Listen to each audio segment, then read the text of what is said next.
हमारी संस्कृति, हमारे संस्कार सदा रहे हमारे साथ। भारत की पुरातन गाथाएं और महान संतों की वाणी। सब्सक्राइब करें तिलक कथाएं। हे मालिक, तू दयालु है, कृपालु है। एक माँ की तरह तू हर इंसान का ध्यान रखता है और उसे हर दुखों से छुटकारा दिलाने की कोशिश करते रहते हो। कर्मों के भोग भोगने वाला इंसान अपने कर्म बंधन से कैसे आजाद हो, ये तुम सोचते हो मालिक। उसके दुख में तुम दुखी होते हो और उसके सुख में सबसे पहले तुम खुश होते हो मालिक। श्रवण बेटा, ये कौन बोल रहा है? मेरा दोस्त। कितना अच्छा बोलता है। हमेशा अकेले ही बोलता है। तुम्हारी तरह।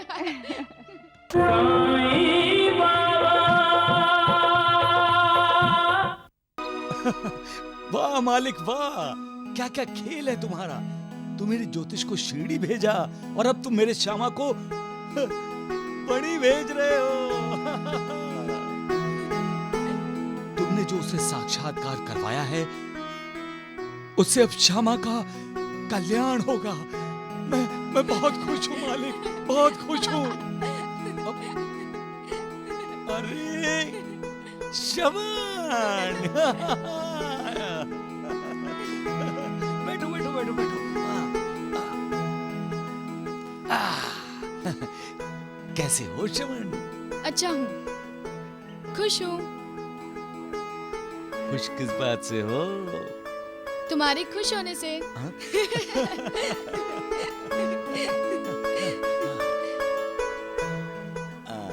लो लड्डू। क्यों, तुम्हें तो लड्डू बहुत पसंद है। क्या हुआ श्रवण? तुम्हारी आंखों में आंसू क्यों? घर में सब ठीक है ना? घर है कहाँ, वो तो दूर गांव में है।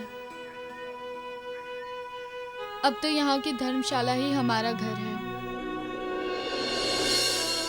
लेकिन तुम उदास क्यों हो?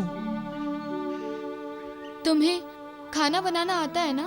हाँ, मुझे बहुत अच्छा खाना बनाना आता है। मुझे सिखाओ ना। लेकिन क्यों? अभी तो तुम बच्चे हो, तुम्हारे पढ़ने के दिन हैं, खेलने कूदने के दिन हैं। माता पिता की सेवा करने के भी दिन है दोस्त, उन्हें संभालने के भी दिन है, उनका सहारा बनने के दिन है, उनकी आंखें बनने के दिन है दोस्त, उनकी आंखें बनने के दिन है। मत रो, मत रो श्रवण, मत रो, मत रो, मत रो, मत रो। आज माँ रोटी सेक रही थी कि उसका हाथ जल गया। देख नहीं सकती ना वो। माँ रोने लग गई।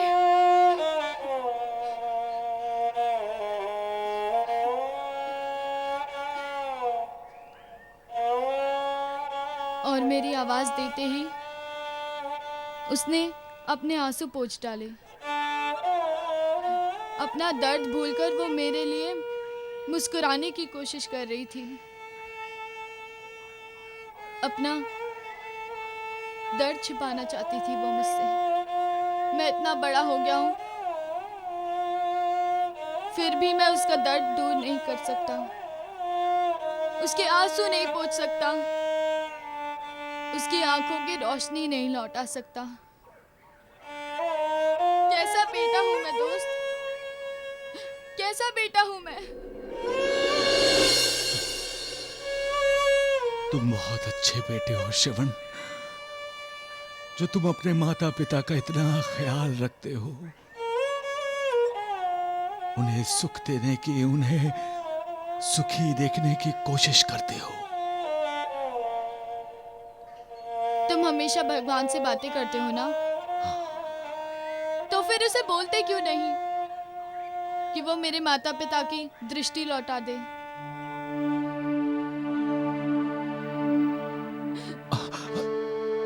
जा रहे हो दोस्त? जब तुम पास होते हो तो जाने का जी नहीं करता, लेकिन आज मुझे जाना होगा।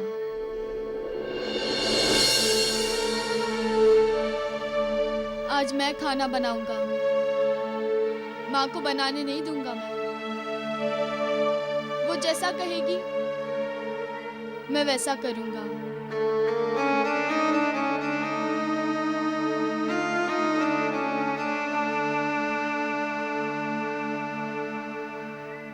मालिक, कब तक श्रवण की परीक्षा लेते रहोगे मालिक? कब तक? उस श्रवण पर रहम क्यों नहीं करते हो मालिक? पूर्व जन्मों के बंधनों से आजाद क्यों नहीं करते मालिक? इसीलिए तो दुनिया वाले तुम्हें कठोर कहते हैं, निर्दयी कहते हैं। उन्हें दिखा दो मालिक कि तुम कितने नर्म, कितने मुलायम दिल के हो, कितने दयावान हो। अपनी करुणा की, अपनी कृपा की बरसात करो मालिक,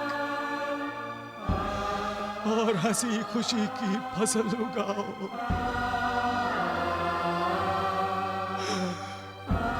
सबका मालिक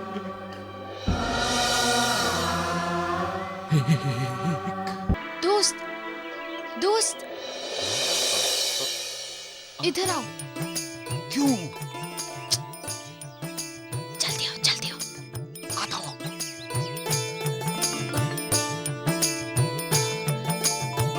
क्यों बुला रहे हो मुझे? मैं अपने हाथों से खाना बना कर लाया हूँ। किसके लिए? तुम्हारे लिए। मेरे लिए? हाँ।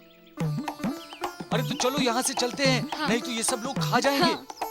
मेरे लिए कुछ नहीं बचेगा। हाँ चलो। चलो चलो चलो चलो चलो चलो चलो।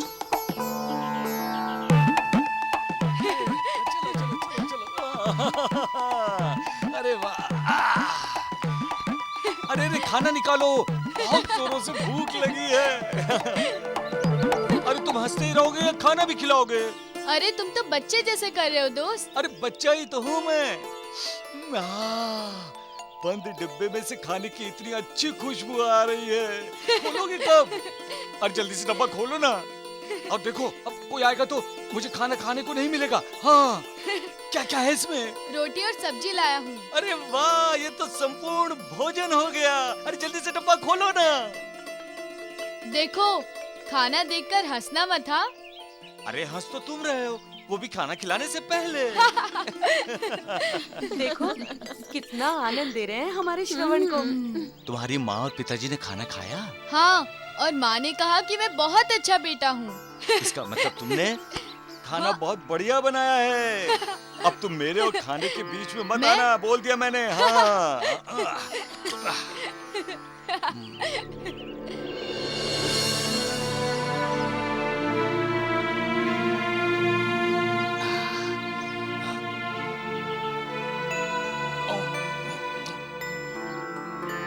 वाह, बहुत बढ़िया।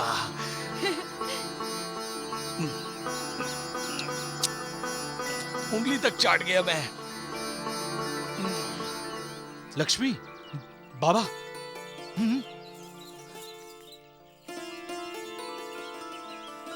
बाबा, आप क्या खा रहे हैं?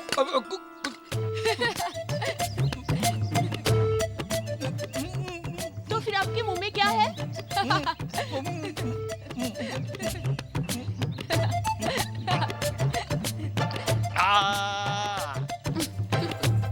कुछ नहीं है ना, अब तुम जाओ। हाँ। नहीं बाबा, मैं नहीं जाऊंगी। मैं भी खाऊंगी जो आप खा रहे हैं। अरे मैंने बोला ना, कुछ नहीं खा रहा हूँ मैं। तो फिर आपके पीछे क्या है? पीछे नहीं, कुछ नहीं छुपा है। हाँ हाँ, कुछ नहीं। हाँ।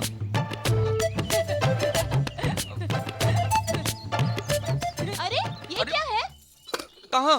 वो आपके पीछे? कहाँ? अरे देखो लक्ष्मी, तुम मेरे पीछे क्यों पड़ी हुई हो? जा अपना काम कर। देखो श्रवण, अब चाहे कुछ भी हो, तुम मेरे लिए जो सामान लाए हो खाने के लिए, वो मैं किसी को नहीं दूंगा। मैं सब खा के ही दिखाऊंगा। हाँ।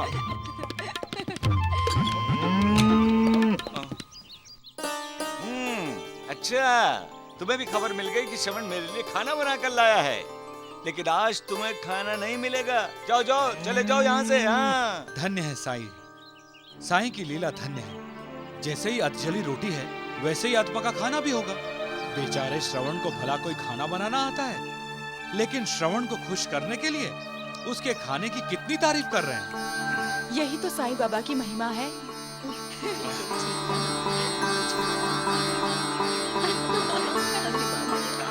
बाबा, हमें भी दो।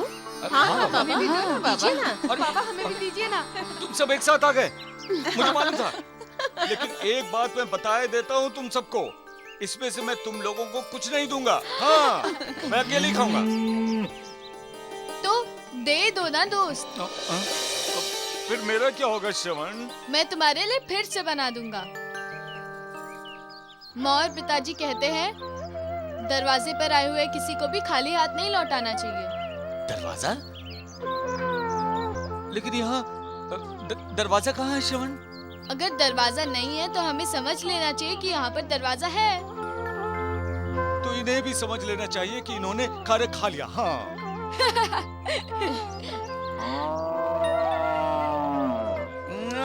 तुम्हें भी खबर मिल गई कि श्रवण ने अपने हाथ से खाना बनाया है।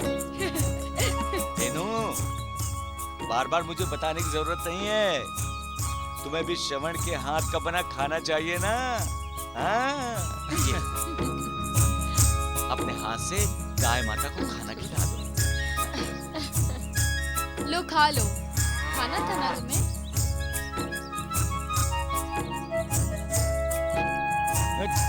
ठीक है भाई, तुम सब लोग भी खाओ। लो लो लो लो। हाँ हाँ हाँ, खाओ। तुम भी खाओ।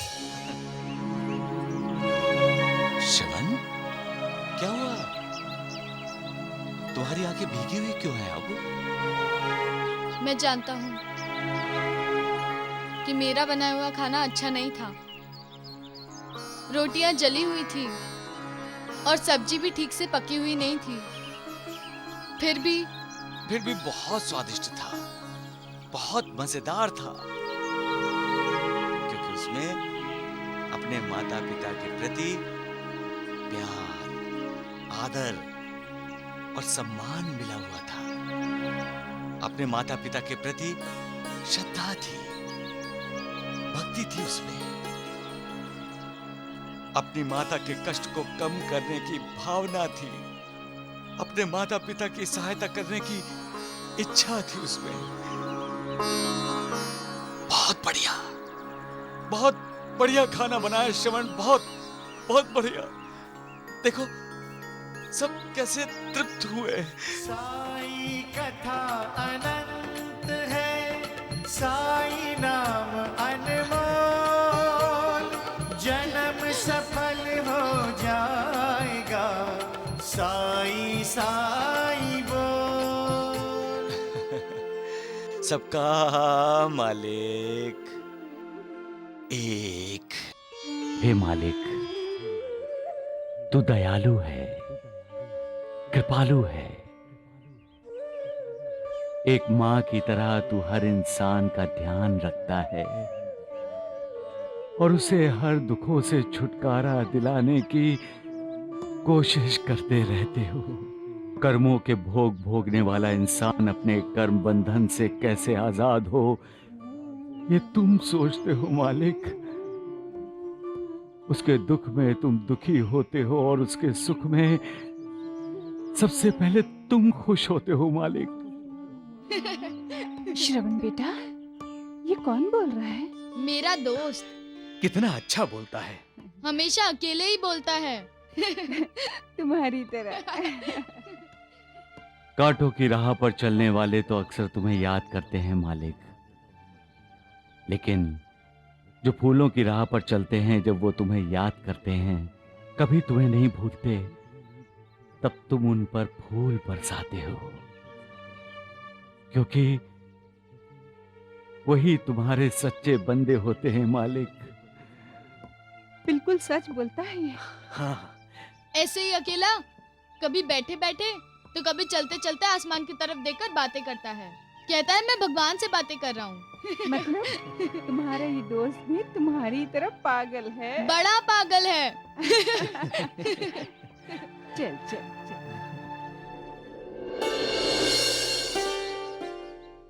अरे चमन दोस्त तुम आओ। करते रहो भगवान से बातें। दोस्त, मेरे माँ और पिताजी तुमसे मिलने आए हैं। माँ जी आइए आइए आइए आइए पिताजी, यहाँ बैठिए। संभल कर। श्रवण हमेशा तुम्हारी ही बातें करता रहता है। बहुत प्यारा बच्चा है श्रवण। बेटा, तुम श्रवण के दोस्त हो ना? हाँ? उसकी उम्र के तुम नहीं लगते।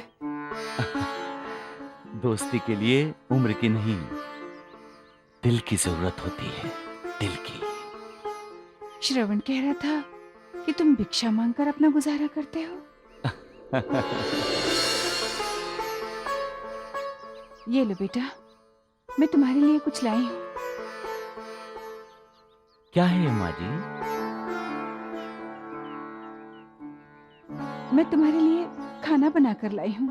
जो साईं दुनिया के खाने का प्रबंध करता है, उसके लिए श्रवण की माँ खाना लेकर आई है। माँ ने अपने हाथों से बनाया है, मैंने नहीं। देखो, आज के बाद तुम्हें भिक्षा मांगने की कोई जरूरत नहीं बेटा। तुम धर्मशाला आकर मुझे आवाज दे दिया करना, मैं तुम्हें खाना खिलाऊंगी। अंधी हूँ तो क्या हो गया, खाना तो मैं बना ही सकती हूँ ना।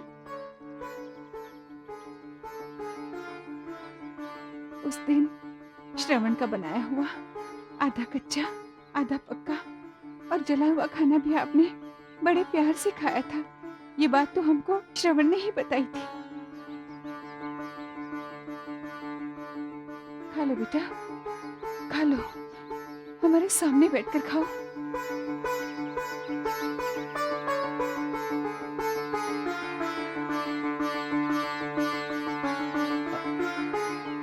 अरे सगुण, लक्ष्मी की माँ, सगुबाई, अरे लक्ष्मी बेटी, देखो माँ जी मेरे लिए खाना बना कर लाई है। हाँ, आ जाओ आ जाओ। हाँ।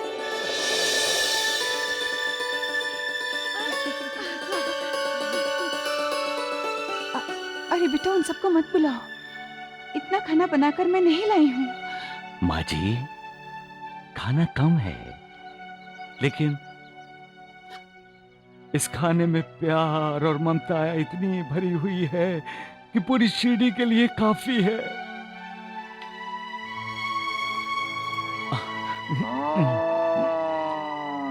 अरे धेनु, तुम भी आ गई।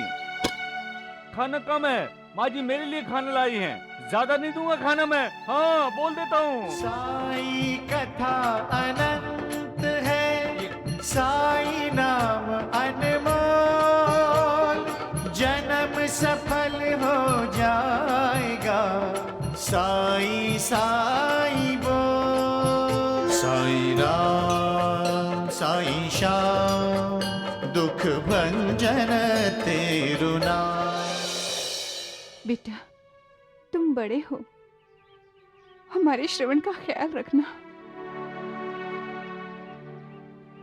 श्रवण मेरा ध्यान रखता है माँ जी। बेटा, हम दोनों तो अंधे हैं, न जाने क्या होगा, ये तो भगवान ही जानता है। हमारे बाद हमारे श्रवण का ख्याल रखना। तुम उसके अच्छे दोस्त तो हो ही, तुम उसके अच्छे माता पिता भी बन जाना। माँ, बेटा, हमें अपने घर ले चल बेटा। हाँ माँ। चल। और हाँ, हाँ, अपने दोस्त को खाने पर लाना भूलना नहीं बेटा।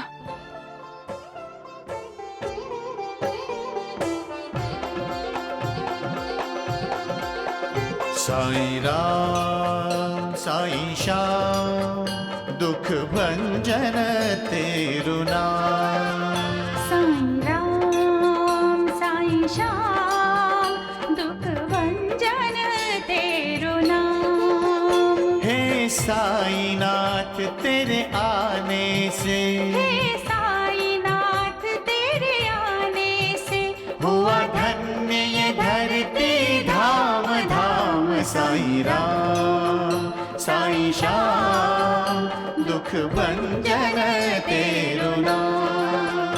साईं राम साईं श्याम दुख भंजन तेरो नाम।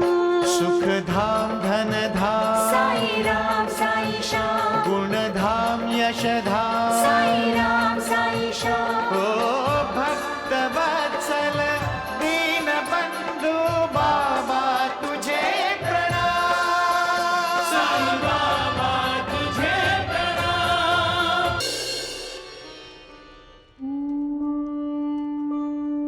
साईनाथ, मैं जानता हूं तुम मुझसे क्या पूछना चाहते हो महासापति।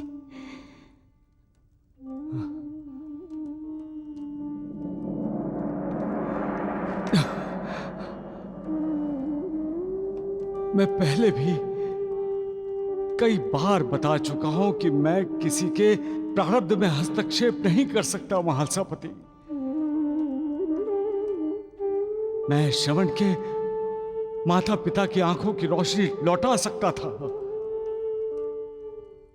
कृष्णा माई के बेटे का लकवा दूर कर सकता था, लेकिन मैं उनके कर्म बंधन से उसे आजाद नहीं करना चाहता। अपने किए के कर्मों का फल तो हर किसी को भुगतना ही पड़ता है। इस जन्म में नहीं भुगते तो अगले जन्म में भुगतना ही पड़ता है। फिर वही दुख, वही बीमारी, वही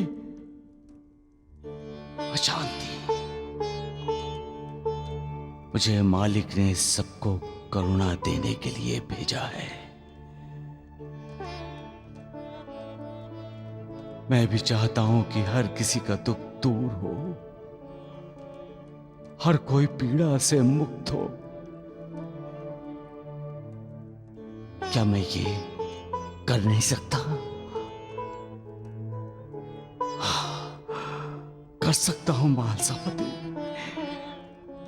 परंतु मैं मालिक के बनाए नियमों को नहीं तोड़ सकता महासापति। मालिक ने रात इसलिए बनाई है कि दिन का महत्व इंसान की समझ में आए। दुख नहीं होगा तो सुख की अहमियत ही नहीं होगी। पापों की, बुरे कर्मों की सजा इंसान नहीं भुगतेगा तो पुण्य कौन करेगा? अच्छे कर्म कौन करेगा? सत्कर्मों पर, अच्छे कर्मों पर, किए हुए पुण्यों पर यह दुनिया चलती है महासापति।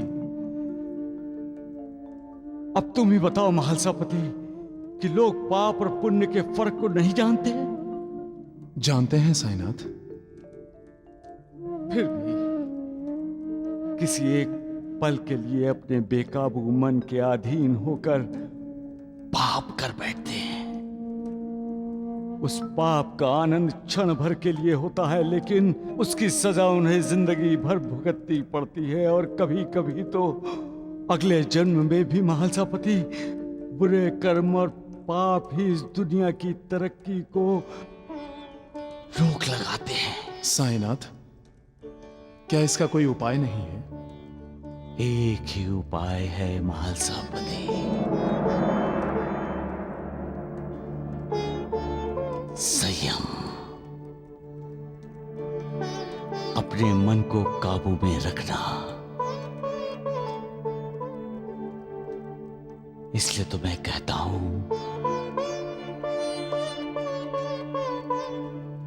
सब्र करना सीखो। सब्र यही तो संयम है।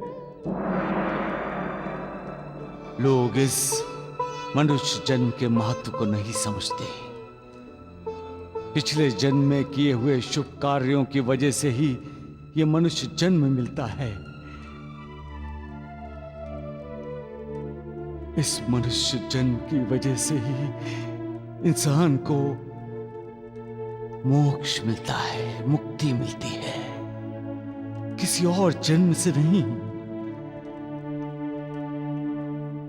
लेकिन मनुष्य की आसक्ति, बड़े दुख से कहना पड़ता है महालसापति कि मनुष्य की आसक्ति मनुष्य को मुक्ति से दूर ले जाती है। लेकिन साईनाथ, श्रवण के माता पिता तो आपको ढूंढते हुए शिरडी में आ पहुंचे। उन्हें बुलाया है महालसापति। मैं बुलाता हूं तभी तो कोई शिरडी में आता है। श्रवण के माता पिता को तो मैंने जानबूझकर शिरडी में रखा है, क्योंकि मैं चाहता हूं जाने अनजाने में भी उनसे कोई ऐसी भूल ना हो जाए जिससे उनका कर्म बंधन और गहरा हो जाए। साईनाथ, इंसान गलतियों का पुतला है, गलतियां करता रहेगा। यह एक ऐसा चक्रव्यूह है कि इससे बाहर आने की कोशिश करने वाला इस चक्रव्यूह में और ज्यादा फंसता चला जाता है। महालसापति, जो मालिक की भक्ति करता है उसे मालिक कभी चक्रव्यूह में फंसने नहीं देता, बल्कि उसे चक्रव्यूह से बाहर निकालने में मदद करता है।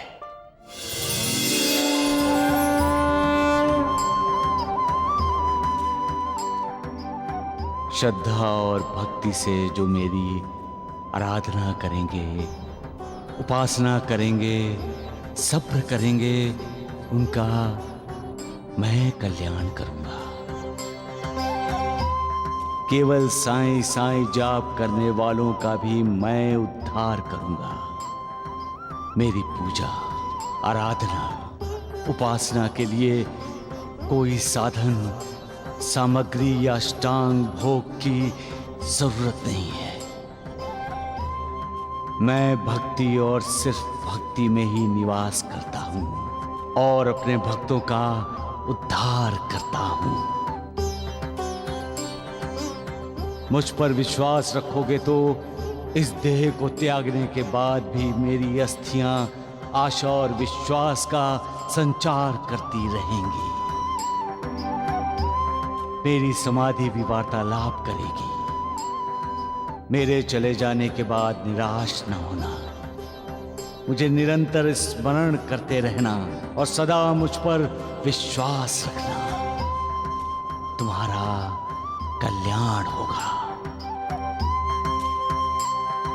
जो भी इस द्वारिका माई की सीढ़ियां चढ़ेगा उसका उद्धार निश्चित है। सबका मालिक एक।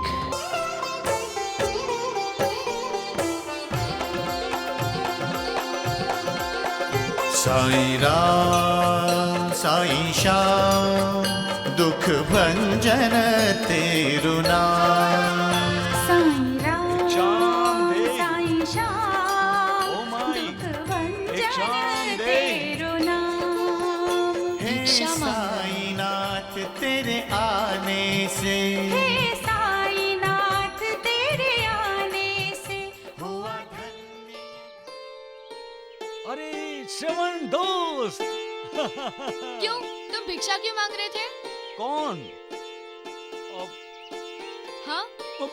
मैं? माँ ने तुमसे कहा था ना कि भूख लगे तो आ जाना धर्मशाला। वो तुम्हें खिलाएगी। गुस्सा तो मत करो दोस्त। तुम पे तो गुस्सा ही होना चाहिए। अरे- जाओ। अरे दोस्त, अरे सुनो तो सही। अरे ऐसे कैसे चले जाओगे? अरे सुनो तो सही। अरे श्रवण, श्रवण, गुस्सा तो मत करो।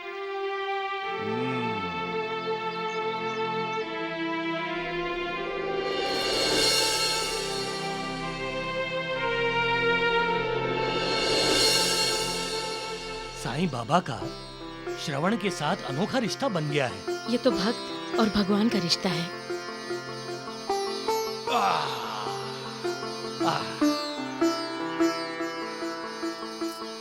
देखो ये लोग भी आ रहे हैं।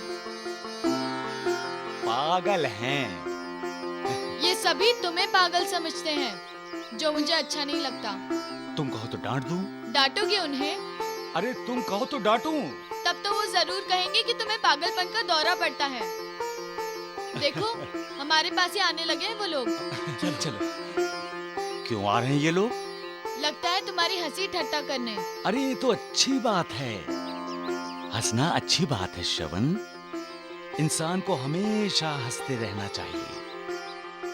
मुझे तो ऐसा लगता है श्रवण, तुम भी हमेशा हंसते रहो। तुम भी ऐसे ही कुछ बड़बड़ाते रहते हो, इसीलिए तो लोग तुम्हारा मजाक उड़ाते हैं। लगता है श्रवण आज कुछ गुस्से में है। तुम गुस्से में क्यों हो श्रवण? आज इसे आपने कहानी नहीं सुनाई होगी बाबा। ओ तो ये बात है। लो मैं कहानी सुना देता हूँ, इसमें कौन सी बड़ी बात है। हाँ तुम लोग भी आओ बैठो बैठो। हाँ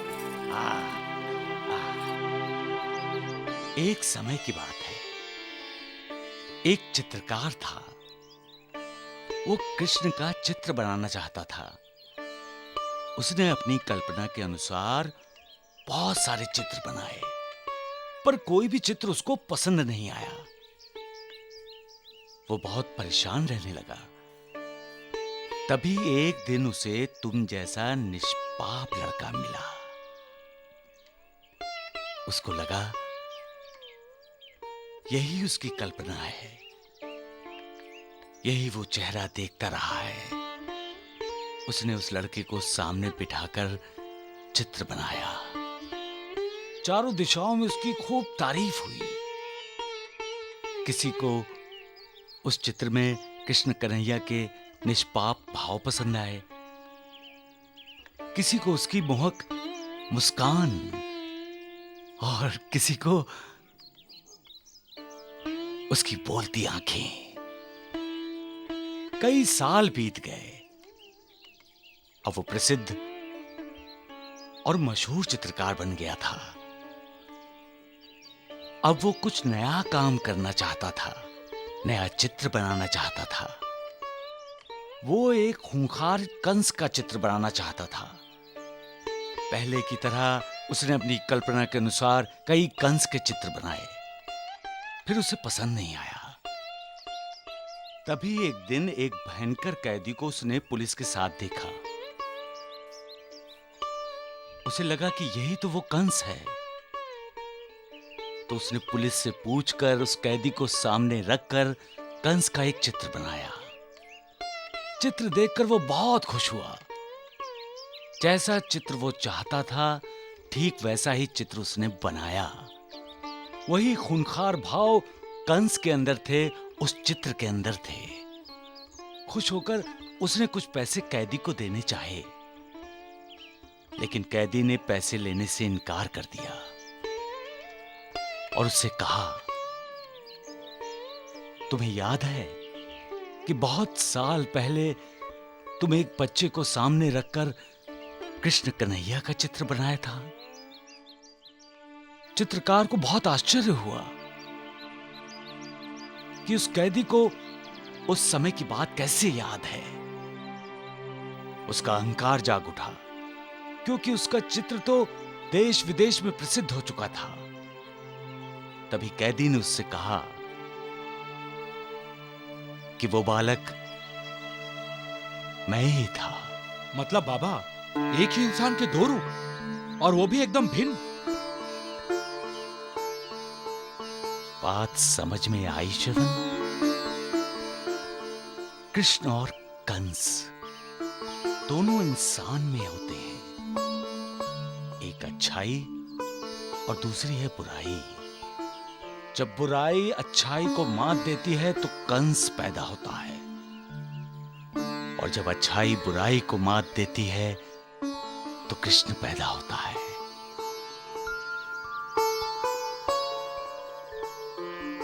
तुम्हें कृष्ण बनना है श्रवण, कृष्ण।